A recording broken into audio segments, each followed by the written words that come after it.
So I prepared some slides to drive the agenda and have a structure. So reminding the meeting is recorded and archived on the wiki. We'll have it after the meeting. I'll post the link there along with the meeting notes.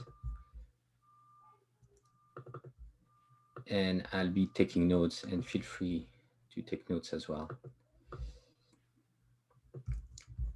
So for the roll call, I think is going to be easy. So today we have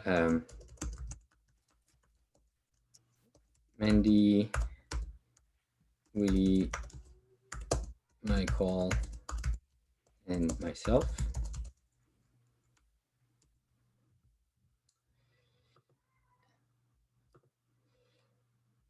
And just I just wanted to put a reminder of where communication happens, the link to the Slack, the mailing list, and the Confluence. And I've sent the agenda a couple of days ago on all those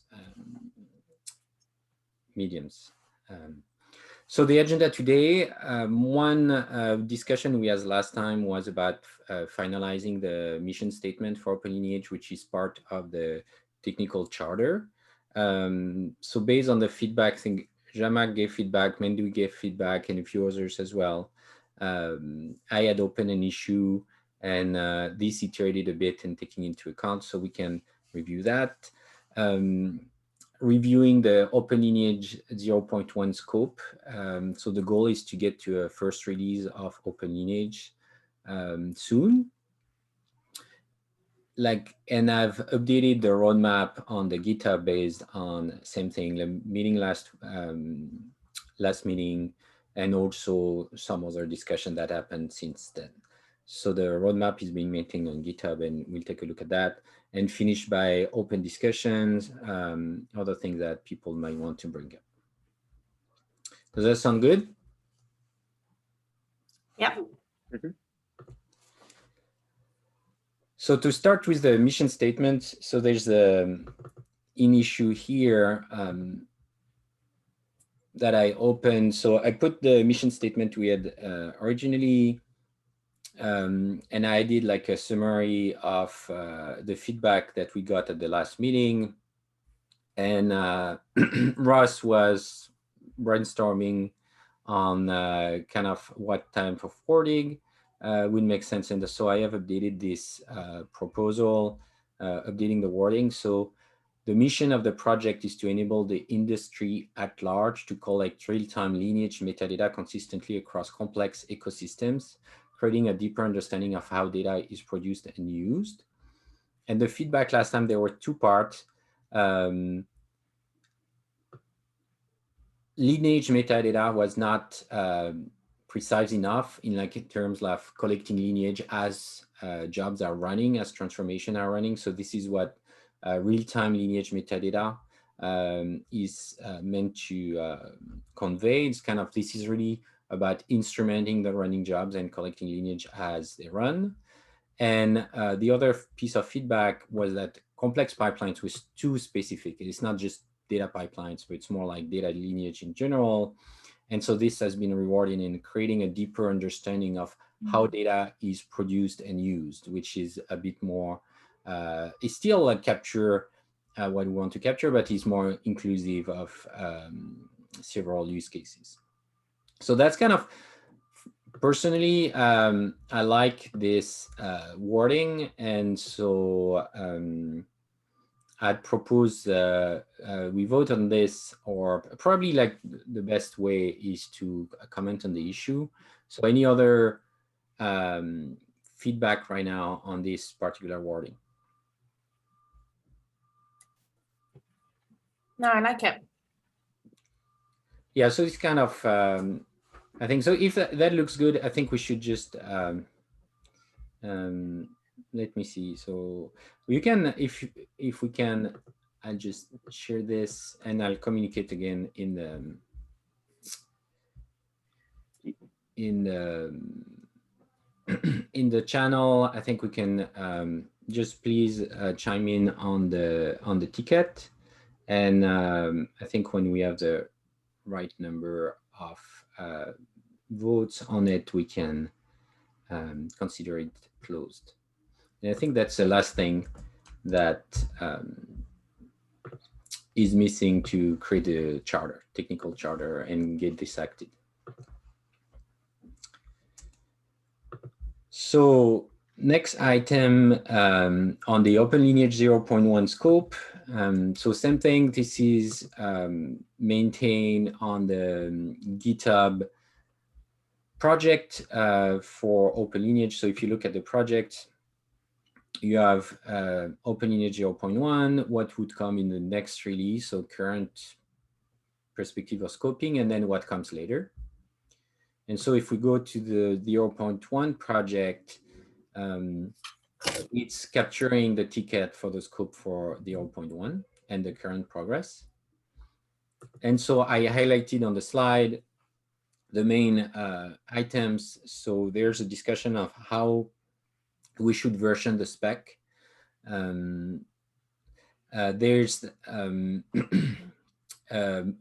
in the process of moving the Marquez integration into OpenLineage. And so really, like as we discussed last time, similar to OpenTelemetry, OpenLineage is a spec and a list of integrations for collecting metadata from other projects, but also it's meant to be directly, it's meant for other projects to directly speak OpenLineage, but in the transition period, of course, OpenLineage also has integration where it does the work of collecting metadata. So we're in this process to make OpenLineage like really a standalone solution to collect OpenLineage metadata, as those integrations for now have been in Marquez. And finalize a 0.1 client spec. So there's a couple of tickets that are still open and finalizing the initial spec. And in particular, there are a couple of tickets that have been closed about the run IDs. So actually, Willis, this is done, right? Like this has been merged. Correct. Yeah, correct. Mm-hmm. So Will. And Mandy, did you have a comment? I did. I wondered what it meant to finalize the spec. Do we say that future versions of the spec will always be backward compatible, or is it because it's a point spec release, there's no promises until we go to release 1?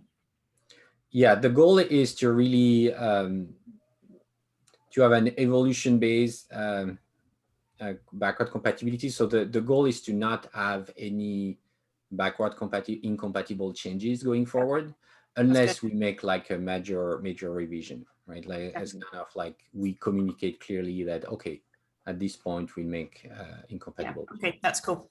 So that's the idea, is to really finalize. So in that backlog, so there are a few items that are, publishing, making sure the client is published, importing the integration, but there's also right, clarify the job naming strategy. So we have a spec for a dataset naming strategy, and we have an existing job naming strategy, but the goal is to really finalize it and formalize it in the spec. And the finalize the producer-oriented OpenLineage spec for the 0.1 is kind of the umbrella ticket to cover the changes. So this is one of the specific one. And I think that's the last one. This is really the last one that's left, is like the job naming strategy. And if we need to make a change to the spec, and that would be the last incompatible change, if it is end up being incompatible.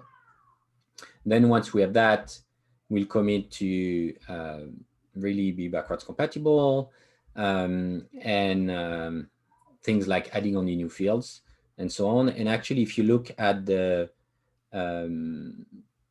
versioning mechanism, right, it's kind of the spec for versioning. It defines some semantic around versioning of the spec and making sure it's compatible and how we would communicate it through the version. So that would be an important topic. So I put it in the Mm-hmm. chat right now. Yeah, for some context, Mandy. So Snowplow, they use JSON schemas quite a bit. So there was this blog that they wrote, and it kind of defines how they can still use some versioning, but in the context of a schema. So there's ways we're going to communicate on what a version of OpenLineage means, and that issue breaks down the major, minor, and patch and how they relate to a JSON schema, or in this case, a model. Yeah. So if you wanted to provide any input on that, that'd be great. So yeah, so this slide was on the general scope, but thanks, that good transition. So I did a slide on the spec versioning itself. Oh, okay. Yeah. But yeah, but that's good. So basically, JSON schema has this notion of a field, which refers to what's the identifier of a schema. And so there's an $ID field as part of the schema identifying itself. And you can provide a URL to the schema. And so the goal is to use this URL scheme that's like very similar to how the JSON schema spec itself is published. And so the idea would be to publish it on the OpenLineage website under a fixed URL. And as Willie was mentioning, let me open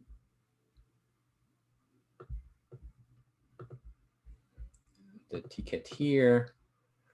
Right, the main idea here is model revision addition is kind of when you increment the last element, the last number of the version, you make a schema change that is purely additive, right? You're adding optional fields to the spec. Then you have notion of revisions that are like minor changes that might be incompatible in some contexts, and the top level is major changes that this is kind of 1.0, 2.0 revision of the spec, which I think we're likely to do a 1.0 when things are really really stable, but I envision that it's unlikely that we go to 2.0 at some point, right? I think for this kind of spec, it's really like a major change. It's really like a big refactoring of things to go to a 2.0.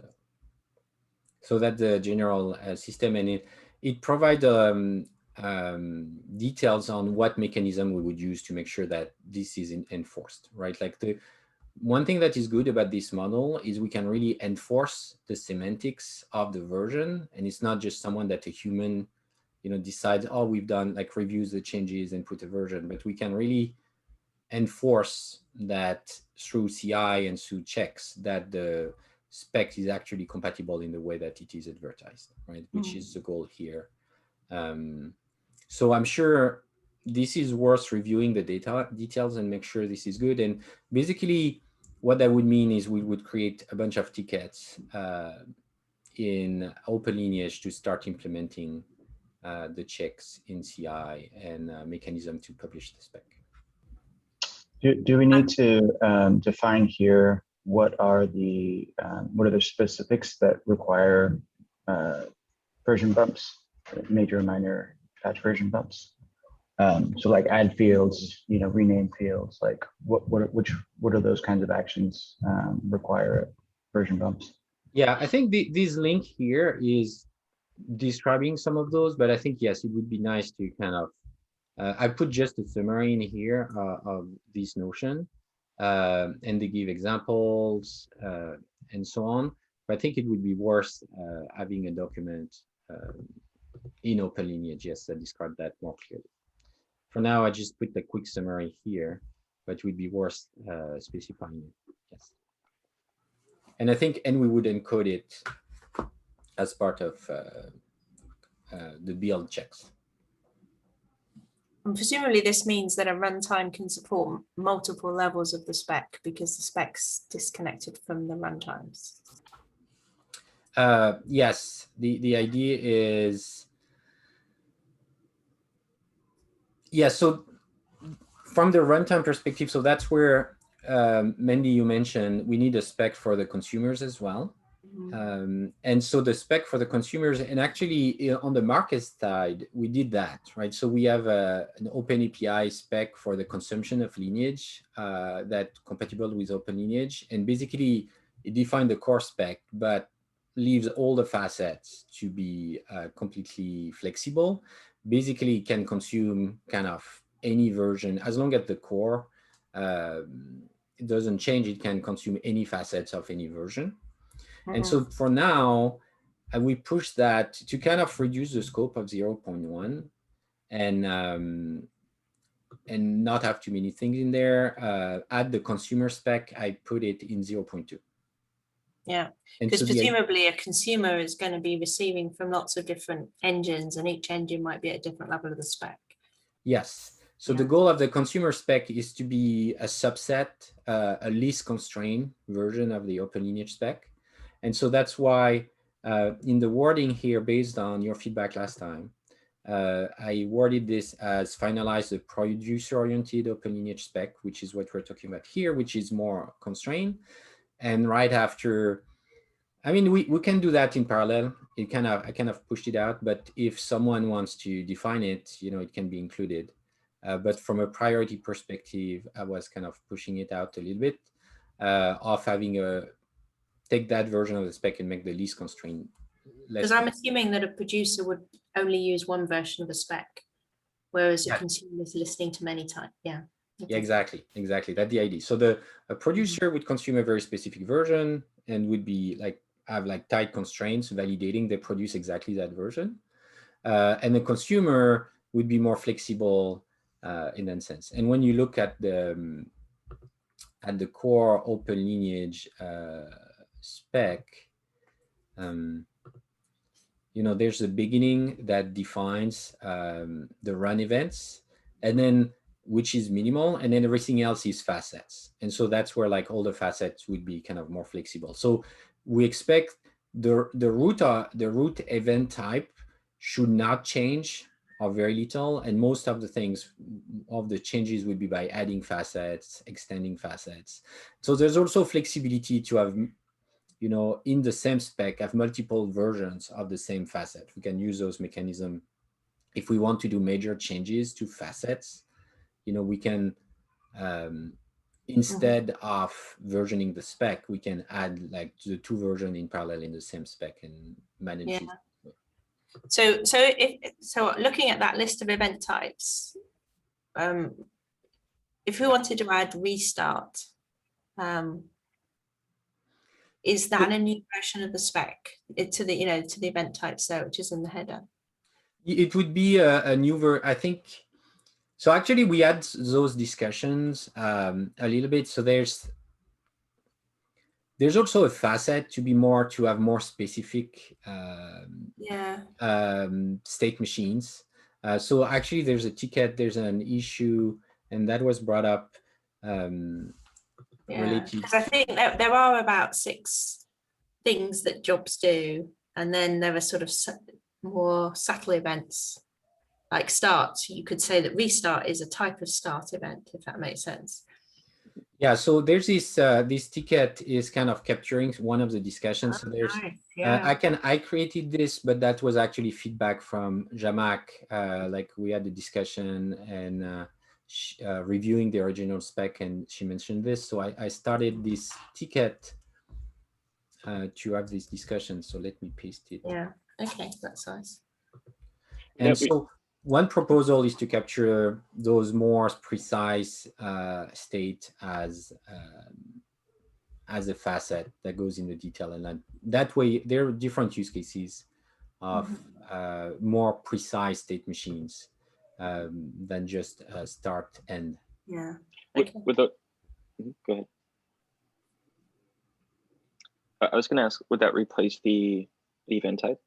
Or I'm sorry, the event type would no longer be this run state transition. It would just be pushed to a facet. I think what I would propose is that the runtime run type stays simple. Oh, did I open the? in that it's a minimal state machine, or something starts, something ends. Okay, I see. And also capture more precise state machines. Like there are different perspectives on those states in a facet. I think one of the goals is to minimize what is actually in the core object. Some of those, you know, That gives us more flexibility.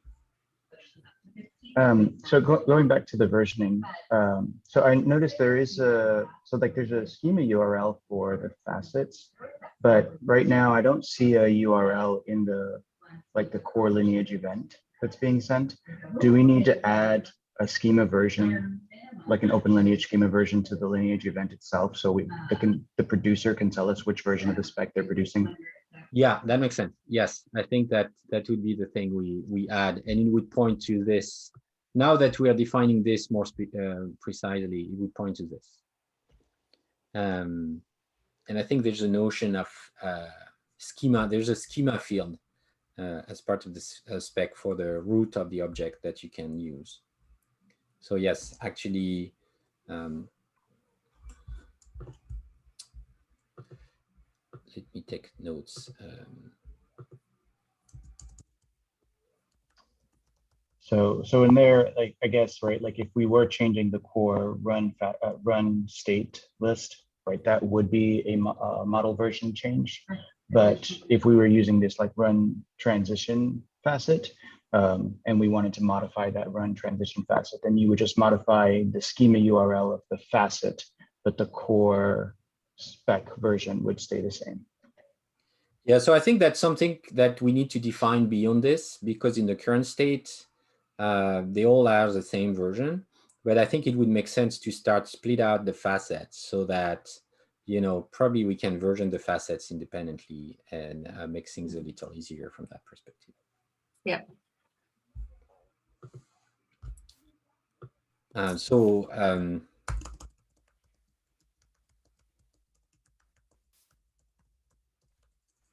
Sorry, just taking some notes for after.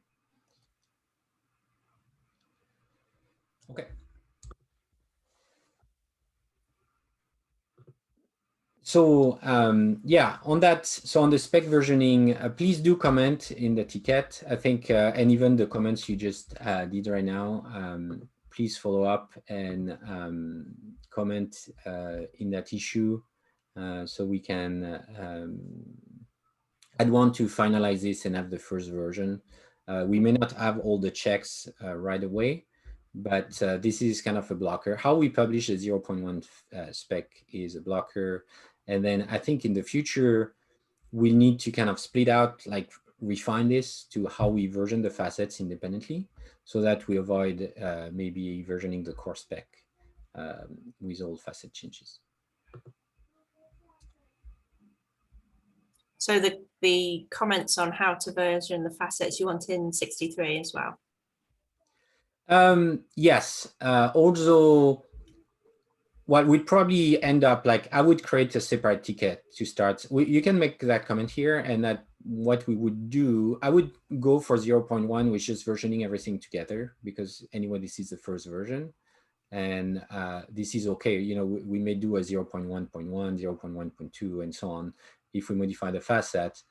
And then we'd create a ticket to say, hey, how do we version facets independently? Because in particular, the way the spec is written, custom facets are totally versioned independently of the spec. And therefore, we should make it that more symmetric, that the core facets can also be versioned independently. Yeah, but it might be that a version of the spec, some of the facets will up their version as well, and others will stay the same because no changes happened in that spec version. Yeah. Right now, the current core facet, they're all defined in the same spec file.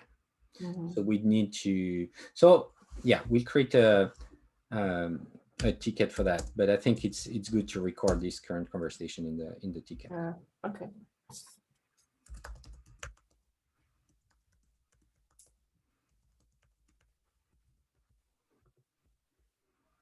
Okay, any more question on the versioning?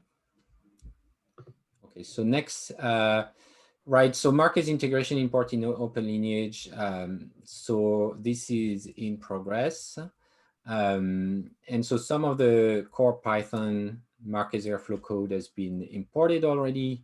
And so Marquez Airflow is in progress. So it becomes OpenLineage Airflow. And on the Marquez side, we're working on having a compatibility layer so that users of Marquez for a while don't have to see anything different. And so basically the main difference is in the future, instead of installing Marquez Airflow, you install OpenLineage Airflow. And and the name of the package changes, but otherwise that's pretty much it, right? Like configuration should look similar there, new setting and so on. So this is in progress.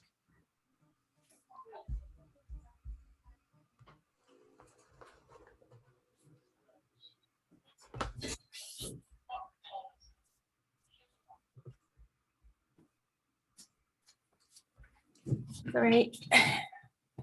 Right, so any particular question on this aspect? So yeah, the historical way this worked is Marquez had its own integration, and then as OpenLineage got created, all the Marquez integration got updated to write OpenLineage event instead of the original Marquez API calls. And the next step is to import those into OpenLineage, and Marquez use those in particular. And so we talk a little bit about the finalizing the 0.1 client spec. And so in particular, the run UUIDs, there was a little bit of back and forth on run IDs being unique or not. And so now this is their unique UUIDs to identify the runs. And there's some discussion going on the notion of parent jobs. So these relate to the notion, like, for example, when you have an Airflow job, you have the job, the DAG itself, that contain tasks. And a task, for example, if it launches a Spark job, it's going to contain a Spark job, and the Spark job itself may run multiple actions.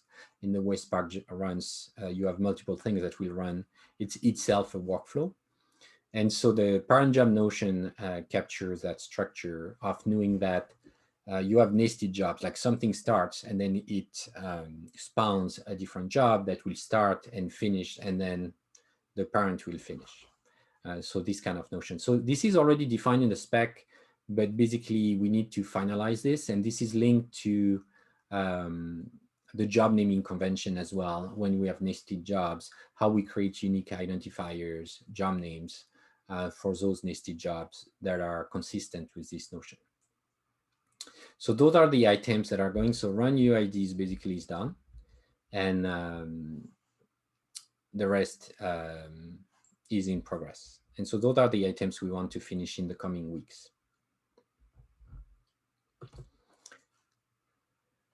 And on the roadmap items, the only thing I wanted to highlight is how this is organized in the spec.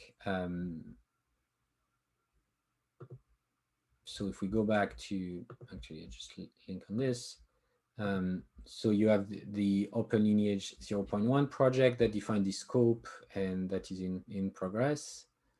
There's a few things in 0.2 are the things that we push to the next release from that discussion last time, that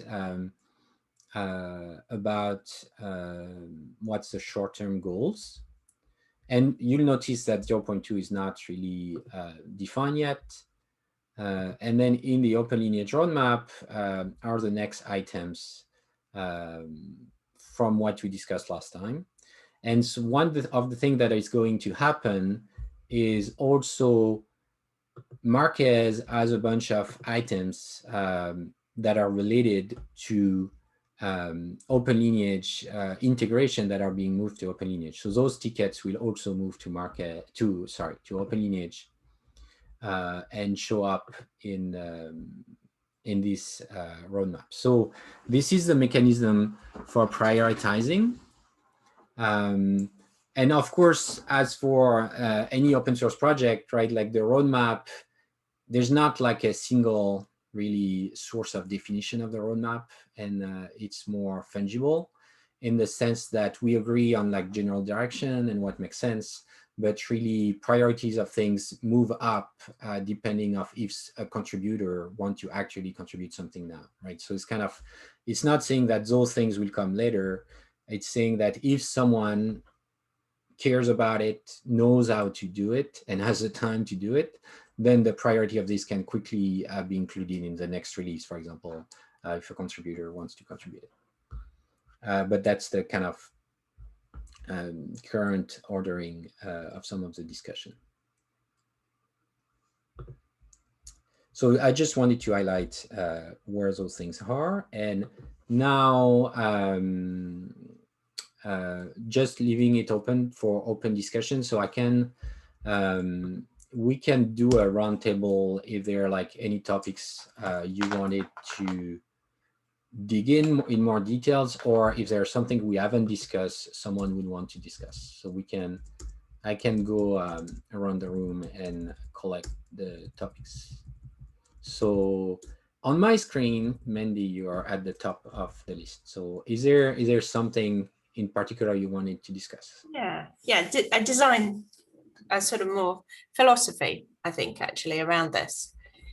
So when it comes to connecting the consumer and the producer, is there an assumption that it would go via a neutral third party?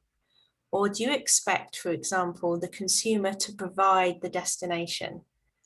So do you understand what I'm saying? I think I do. So if I look at the parallel with OpenTelemetry, for example, there is an intermediate thing, because oftentimes I understand part of this discussion is you would want to send those events to multiple parties, right? Like you may be interested to have them in Marquez, in Nigeria, in Amundsen, in other things. So I think that makes a lot of sense. In the OpenTelemetry project, there is a service, I forgot what they call it, but its sole purpose is to be a receiver and then send the events to different backends, right? Yeah, or something neutral like Kafka that sits, yes, that the producer talks to Kafka and then the consumers sit and listen to Kafka to pull those events in. So in the current setup of OpenLineage, this doesn't exist yet, but I think it would make a lot of sense. I know Willy prototyped something a while ago, but I don't think we have a ticket to track it. Yeah. So that would make a lot of sense. Yeah, I think so, because next month, which is rapidly approaching, I'll be doing some experimentation with Egeria. And so what I'll do is I will assume that the OpenLineage JSON events effectively are coming into Kafka, and then Egeria will consume from Kafka. And then we'll see how, and also when we're producing those events, we'll push to Kafka as well. So we'll use that. And that's quite nice because it means we can do testing independent of different types of runtimes, but then bring them together afterwards. Yes. So currently, the way this works is there's this notion of backend. And for now, there's only one backend, which is those JSON objects are posted to an HTTP endpoint, which is how Marquez implements it. But the idea is the first level was to say, well, you can configure that when you say where you send your event, you can configure it to send it to a Kafka topic instead. So this doesn't exist yet, but it's tracked here by this ticket, so number 17. So is there, is there a library from OpenLineage that the producer embeds, or does it just use its own code to push out through its own Kafka client or whatever to the endpoint? Is the edge of OpenLineage the structure of the JSON, and then everything else around it is provided by the participants? Or is there an expectation that there's more of a runtime that goes with OpenLineage? So OpenLineage provides also libraries. So currently we have a Python and Java library. And the goal of the library is to help produce events that are valid to the spec. Yeah, so I see sort of helper objects for the different structures, and so you use those in your program, but you would still use the standard Kafka client to push out. So the intent is have this notion of backend that it can be configuration based. That so the client would also provide the send method, right?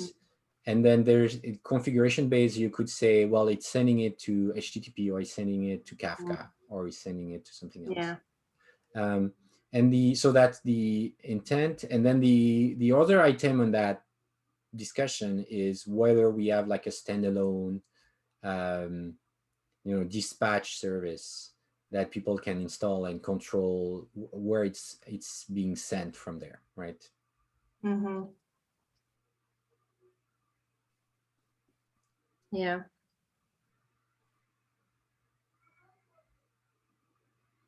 Cool. That's real help. Thank you. You're welcome. I want to build a load of stuff in Nigeria that doesn't belong there, that belongs inside. I was just trying to make sure that the dividing line makes sense both sides, if that makes sense. Yeah, and I think the OpenLineage client is still relatively new. Like Marquez had its own client so far. So we're trying to extract this out and making sure all the functionalities in OpenLineage instead. And so improvement to that client are also very welcome. Probably have to do a little bit. Yeah. I do think that, even before we do a lot more work on the client, that there's some documentation that we can provide for people who want to experiment with other backends.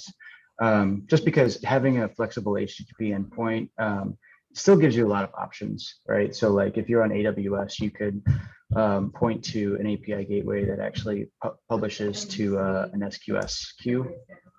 Or if you're on GCP, you can publish to a pub sub topic, right? Just using HTTP.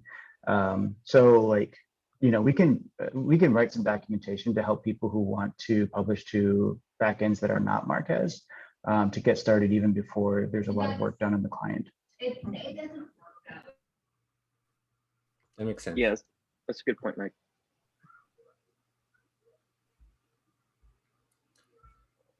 And so there's, for example, so when you talk about client, you're interested in Java clients, right, Mandy? Yes, yeah. But this is the client for the producer, not the client for the consumer. Yes, that's right. Right. Yeah. Yeah. Okay. Yeah, I see what you mean. Right. Like we don't have like a pool client yet. Yeah, that makes sense. Yeah, no, that's fine. Oh, Mandy, was your question more around the consumption? If OpenLineage would provide a client that would consume? Yes, well, both sides. So Nigeria, I'd like to have, so Nigeria's got other technologies for pulling lineage from proprietary systems. And I'd like it to be able to publish OpenLineage so that it's consumable by other metadata repositories that support OpenLineage, but also to be able to listen for events and bring those into the open. So to basically do a two-way exchange. So the most important is probably for us, the consumer first. So what we can do is do some experimentation of what that, generally when we build the integrations, we often create a client library if there isn't one. And then that could be the candidate client library for the consumer going forward. And then we build a connector that is for OpenLineage, and then that plugs into the runtime environment. But I think by doing it in two steps, we have the opportunity to do a cut as to what really belongs in OpenLineage and what belongs in Nigeria. That makes sense. And yeah, and in particular, I had a discussion with people from the Data Hub project, and they were very interested in consuming from Kafka as well. Right? That's yeah. Oh, great. Okay, so I'll experiment with that, and we'll see. We'll see how that goes. Yeah. And typically it looks, I was looking at the test code, the Java test code, and it looks very much like the way that we work with Kafka and JSON as well. in that we use the, we basically stream it to a string and send it out as a string and things like that. So that looked like the typically we're using Jackson, I think, to do that conversion. So Okay. that's going to be fun. Yes. Yeah. So it sounds like we'll have a couple of tickets to open to track conversation around what you were mentioning. Yeah. And clarify, like the Kafka support ticket that I just showed you for now has very little in it. It's just tracking, hey, we need a way to send to Kafka. Yeah, okay. Feel free to open more tickets, and that makes sense. I will do that. I will do that. That's right. So, and then you can see that the thinking process I've got going and make sure that I'm not scoping it incorrectly. Sounds great. Any other topic for the open discussion? Michael, you're next. Willie. Go ahead, Willie. Yeah, Julian, just because it's fresh in my mind. So we talked about, I think, improving the source code location facets. So do we want that to be part of 0.1? Okay. Yeah, that makes sense. Yeah, just confirming with that. Yeah, that was it for me. Yeah. So for context, on the market side, we have been working on improving how we collect information of where is the source code, what's the version, what's the tag of the code of the job being running. And so specifying this a little bit.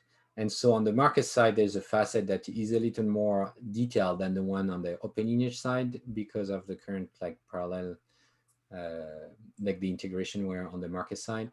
And so Willie will open an issue to like just complement that on the OpenLineage side. Is Marquez written in Python? So no. The Marquez backend is in Java. Okay, all right. I just wondered because you've got a lot of Python. Yeah, and the reason is a lot of Marquez is providing Airflow integration, right, on the client side to collect information from Airflow and sending it to OpenLineage. And Airflow is in Python, right? So therefore, the integration is in Python as well. Yeah. Yeah. Cool. That's where Python is coming from. That's why on the OpenLineage side, we have Java and Python clients. I think there's been some like Go clients in the past. And everything is in JSON schema. So people can easily use the auto-generated clients from JSON schema also in other languages. That's one of the goals here. Yeah. Yeah. Cool. So I think that's it for this iteration. Thank you all. So actually, I did want to ask one question. So I'm curious to hear Mandy's feedback on the job naming convention issue. Specifically around the parent jobs and carrying the parent job naming. So the discussion I think on that issue is whether or not, so like Julian was kind of mentioned earlier, like an Airflow DAG might have a task, and then that task might kick off a Spark job, and that Spark job might kick off multiple sub jobs. And so the discussion was whether or not the naming of the job needs to be unique, given a specific path from a parent to a subchild, and whether or not we should kind of carry that like parent DAG dot task dot Spark dot subtask kind of naming convention, or if it's sufficient to just have the link between the jobs using the run IDs of the parents. Yeah, so I would say that some languages are hierarchical and you could get away with that. But what if a subject, something 3 or 4 levels down calls something that's higher up? So you don't always have a beautifully nested execution structure. So that might be something that sort of might go wrong. The other is there's a difference between a job calling something inside itself and it calling an independently developed process. So you might have you might have a particular job calling another job as part of its execution. And the naming for those two is going to be completely independent because they're independent software components. Does that make sense? But you still got a call between them, just in the same way as you've got a call between a job and a sub job. Am I missing something? Okay, so you're thinking that these two independent jobs should be named independently, because they're developed independently. I mean, they might be developed, the one that's called might be developed first, and so it's naming. You want to say, well, this is called from this job, it's called from this job, and it has consistent naming. I suppose the real question is always to distinguish between the job and its run. That makes sense. So I have an ETL job that's used to bring in claims into an insurance company. And this is my claims onboarding job. And that's one name. And then this is job run for the 14th of July. Right? And that's a different name. And it's the run of that job. And so you might want to query on the name of the job, what happens over a period of time for my onboarding of claims. Or I might need to say, actually, I need to understand this particular run and what happens on this particular run. Am I talking in the same problem space? Yeah, and I mean the run, like tracking that run level lineage definitely makes sense. But also you need to be able to do the type level lineage as well. Yeah. So when you're talking about the run naming, we're talking the job naming. You're talking about the job itself or the run? The job itself. The job itself, yeah. So I think I like the hierarchical naming, but I don't think you can enforce it because some processes don't have that natural hierarchy in their definition. Yeah, I think so. We probably need to define two notions here, right? Like to capture both, because there's a case where there is kind of a hierarchical by construction, like for example, Airflow with this notion of the DAG and the task, and in Spark there's the job, and then each action that runs one after the other. And then we probably need to have this other notion for the things you're mentioning, which is job calling each other, but not in that same like strong hierarchy notion. Yeah, and it might be that they are deployed together. So you imagine they're actually so there were two Java components and they were compiled into a process together. Their naming still may be independent of one another because they are reusable components. The other thing is that some processes are event driven, and so there isn't that hierarchical this calls this because this happened and these units ran inside the job. Yeah, like I think one thing we are missing in the spec at the moment is job level dependencies, not just the nesting, but like this job was specifically waiting for this other job to be finished, or and that works the other way around, like that job triggered the downstream job. Like this same notion, depending which way you look at it. And so I think that would cover the event driven. So we need a ticket to kind of track this discussion. I don't think this is necessarily needed to be defined before 0.1, but it's definitely something we need to cover as part of the spec.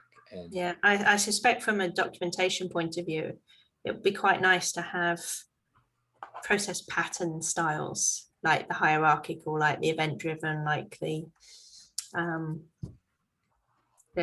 more sort of Java software type componentized processes. Because if you go through the different language constructs, you can actually start to see the different styles of process, from the simple script to all the way through to a highly complex ETL job, and event-driven agent. Think of one of those. Yeah, and which is also distinct from the stream processing aspect, yes, right? There's like the batch processing, the stream processing, and there's like more event-driven type processing. Yeah, different. That makes sense. Yeah, so I'll put in the notes that we need to create tickets on those. Great. To track this conversation. Yeah, I think it would be good if we fleshed out 66, the open issue and OpenLineage, the job naming strategy. Yeah, yeah, that makes sense. Yeah, I think right now there's been a discussion in a Google Doc, but it's not in the GitHub issue yet, and so I need to link that. Okay. I'll add it as a to-do item for myself to do. Yeah, because I don't think there's a lot of detail in that issue, especially of what you brought up, Mike. I think it just says define naming strategy for jobs. Yes. So we could do a little bit better. Mm-hmm. Yeah. That makes sense. Yeah, it's on me. I have not documented in the ticket yet that discussion, and so we need to bring it as a wider audience. Yeah, I'm definitely interested in hearing feedback from a lot more voices on that one. Yeah, that makes sense. Okay, I think we are at the end of the hour. Thank you all. It was a pleasure as usual. And I'll work on preparing the notes to add to the wiki and add the link to the report. Thank you. Awesome. Thank you. Have a great day, and see you next time. All right. See you. Bye. Bye.